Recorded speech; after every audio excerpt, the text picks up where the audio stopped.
Hello and welcome to part 1 of my Kethane mining program. Yep, I finally just installed the Kethane mod. I can't wait until Kerbal Space Program actually has a resources system. I know, I literally can't wait. I want to try it out. I want to see how intricate I can make this without going too ridiculous. I'm not... I want to make a program where, you have to collect the resources needed to carry out missions, but not so much in depth that I'm, making sure I deorbit debris and put parachutes and stuff on it. I don't have time for that. But yeah, so you can see here in 4 times acceleration that I'm building 4 Kethane probes. They're going to go in a polar orbit. This is before I realized that Kethane probes do not detect Kethane if you are not controlling them. Yeah, I did not realize that straight away. So I could have just built one, really. This rocket was kind of overkill, actually, for the payload. It was quite a small payload. But as it turned out, I did actually need all of the fuel.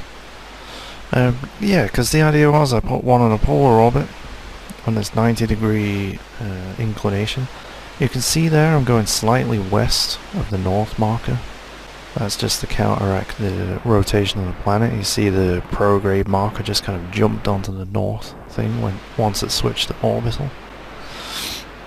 And yeah, so I put one on this orbit that I'm heading towards now, just detach one, and then one at a 90-degree perpendicular to that, which actually requires a crap load of delta V, so you'll see me do that laser using what's left of the launch stage.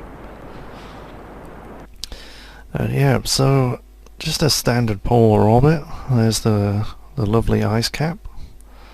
Can't quite see the UFO that's down there. It's pretty much directly below where my craft is now, if you want to go find it.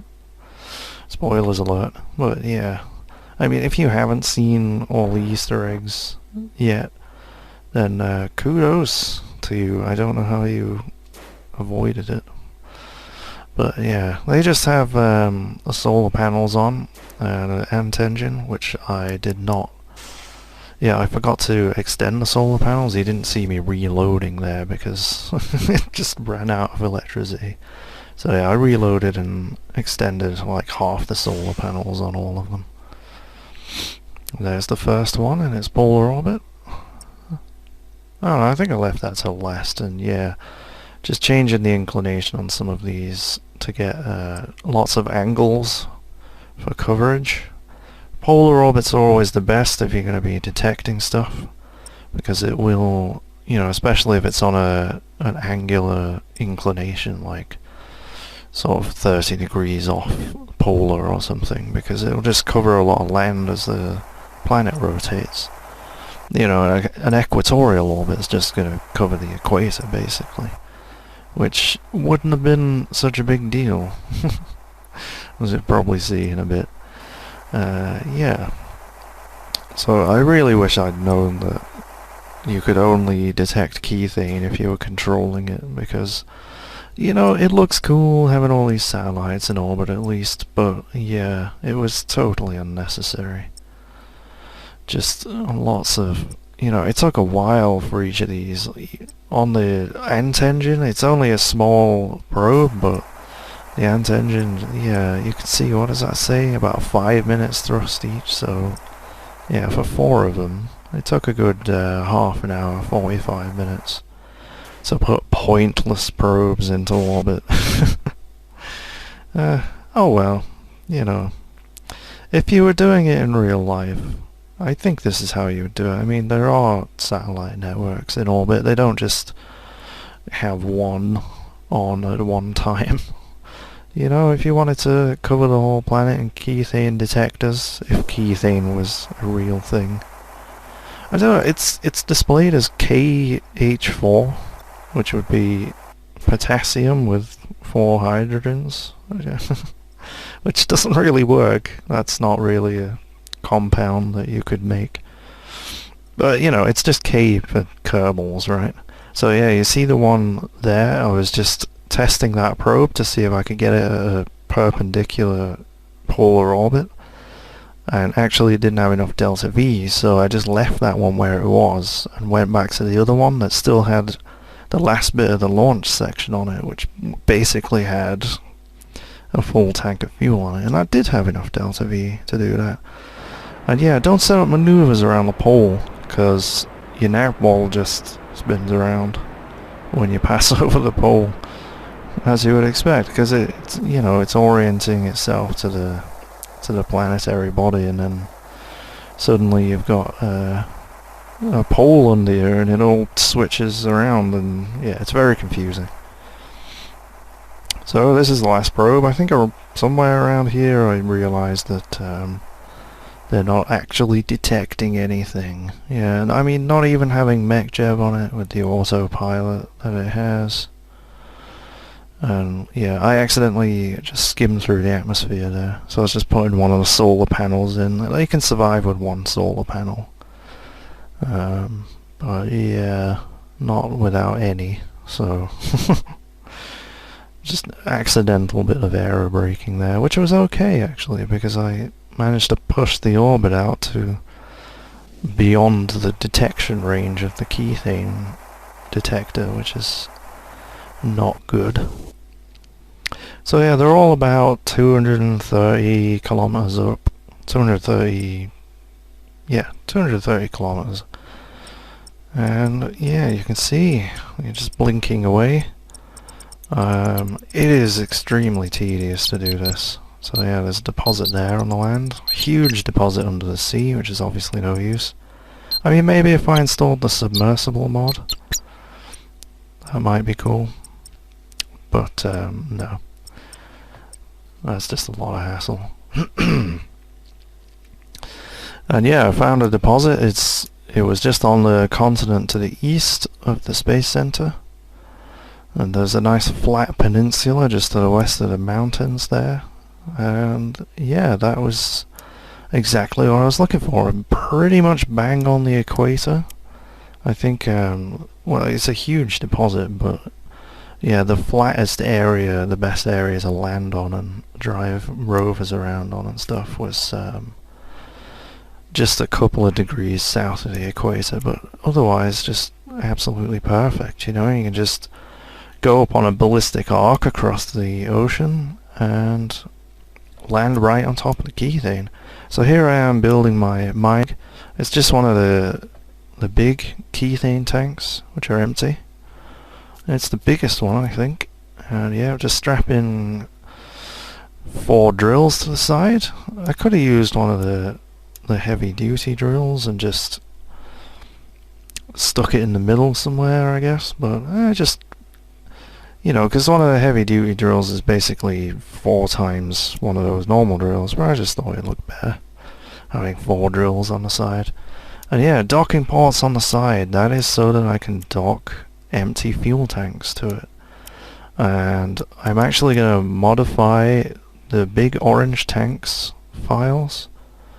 Well, I'm going to add another one which is empty, and you can easily do that. You just copy the folder for the file and rename it if you want. Well, that's not necessary. And yeah, just open up the part file in Notepad and just set the amount of fuel it has to 0. So now I can take out empty tanks to where I've landed this and use the fuel converter to fill them up full of fuel. And yeah, it's going to be a lot more efficient, obviously, sending out empty tanks rather than using a full tank to fuel a craft to send it out there to fill up the tank. Yeah, it doesn't make a lot of sense. Yeah, I was building this in the spaceplane hangar because yeah, this is going to land horizontally. Excuse me. But yeah, it's a pain building rockets in the spaceplane hangar. Yeah, of course it is, but yeah, don't do it unless you absolutely have to. I didn't really have to. I could have built this in the VAB. It wouldn't have been so bad. But yeah, Again, I go kind of overboard with the rocket design for such a small payload. I mean, solid fuel boosters on something this small, totally unnecessary, and yeah, it's really unbalanced because, I built it as a rover, basically, wheels on the bottom. So here's a series of launches that just go horribly, horribly wrong, which is always nice. Yeah, it wanted to just fly all over the place. I did eventually get it flying straight. I strapped in about 3 of those big reaction wheels. Seemed wobbling the mouse over them there. Again, I think this is still unstable though. I managed to flip it. Ah, that was it. I had a poodle on the center which didn't have enough thrust. So yeah, I had like too much thrust on those first sort of asparagus stage bits, and then little thrust in the middle. So here it is with a skipper in the middle, I believe, and those LVT 45s on the outside there. So yeah, this is the official launch, I believe. Those are all simulations. No need to worry about them. Those didn't cost us anything, just simulations. Yeah, so this is the official launch. I'm just going on a ballistic arc, and oh no, this is one that I messed up as well. I accidentally went south. I thought the end of the runway was east. Like, I thought the runway went west to east. Yeah, I just assumed that the nav ball was messed up. But no, it points south, actually. Like, I probably should have known that.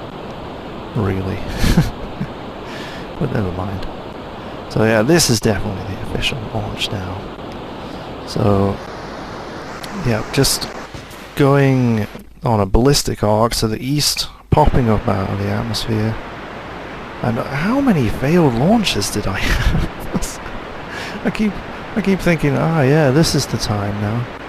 So yeah, I think I made an alteration here as well. Just strapped on some more of those thin tanks on top of the chubby ones to give myself just a little bit of extra delta V, because I didn't need enough delta V to get orbital. I just needed a little bit less than that, so I could just pop out of the atmosphere and then drop down. And I'm using MechJeb's landing guidance to give myself a target on the land, and I did let it sort of slow the descent and stuff to get it landing somewhere around there, and it lands fine. I had plenty of parachutes on it, and yeah, before I run out of video I shall just say it does land fine. And I deployed the drills and had a tense moment because I landed on a part of the hex grid that had not been scanned, but I figured the Kethane deposit was so big that it would obviously cover it. And it did.